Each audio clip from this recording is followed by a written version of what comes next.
ఇవాళ మనం డిస్కస్ చేయబోయే టాపిక్ ఎంప్టీ ఫాలికల్ సిండ్రోమ్. నేను మీ doctor Pratima, clinical head and fertility consultant at Komli fertility centre, Ongole. ఈ మధ్య నాకు చాలా కొన్ని రిపోర్ట్స్ చూశాను. చాలామంది మేము ఐవీఎఫ్ చేయించుకున్నాము, మాకు ఈస్ట్రోడయోల్ లెవెల్స్ అవి బాగానే ఉందని చెప్పారు, బట్ ఐవీఎఫ్ చేస్తే మాకు ఎగ్స్ అనేవి రాలేదు అని చాలా రిపోర్ట్స్ చూస్తున్నాను. సో ఈ కండిషన్ని, ఐవీఎఫ్ చేసినప్పుడు ఎగ్స్ రాని కండిషన్ని ఎంప్టీ ఫాలికల్ సిండ్రోమ్ అంటారు. ఇవి 2 రకాలు ఉన్నాయి, జినైన్ ఎంప్టీ ఫాలికల్ సిండ్రోమ్ అని, false empty follicle syndrome. So genuine empty follicle syndrome అనేది very very very rare condition. చాలా అట్లీస్ట్ లెస్ దెన్ 1% ఎన్కౌంటర్ చేస్తాము.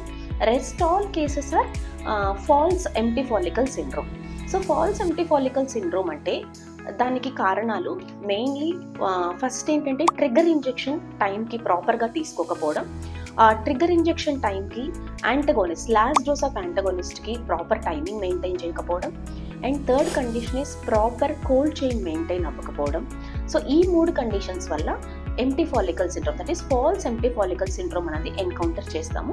సో మనం ఫస్ట్ ఇది జినైన్ ఎంప్టీ ఫాలికల్ సిండ్రోమ్ కిందకు వస్తుందా లేదు ఫాల్స్ ఎంప్టీ ఫాలికల్ సిండ్రోమ్కి వస్తుందా అని ఫస్ట్ మనం క్లాసిఫై చేసుకోవాలి. అది ఎలా క్లాసిఫై చేసుకుంటాము అంటే, మనం patients hormones like trigger injection ఇచ్చిన 12 hours తర్వాత మనం పేషెంట్కి హార్మోన్స్ టెస్ట్ చేయడం అనేది జరుగుతుంది. ఆ హార్మోన్స్ టెస్ట్ చేశారా లేదా, వెదర్ వాళ్ళు చేయించుకున్న ఐవీఎఫ్ సెంటర్ అంటే లైక్ వెదర్ ఆ ట్రిగ్గర్ ఇంజెక్షన్ అనేది ఐవీఎఫ్ సెంటర్లో తీసుకున్నారా, లేదు వాళ్ళు చాలామంది ఇంటికి తీసుకెళ్ళి చేసుకుంటారు.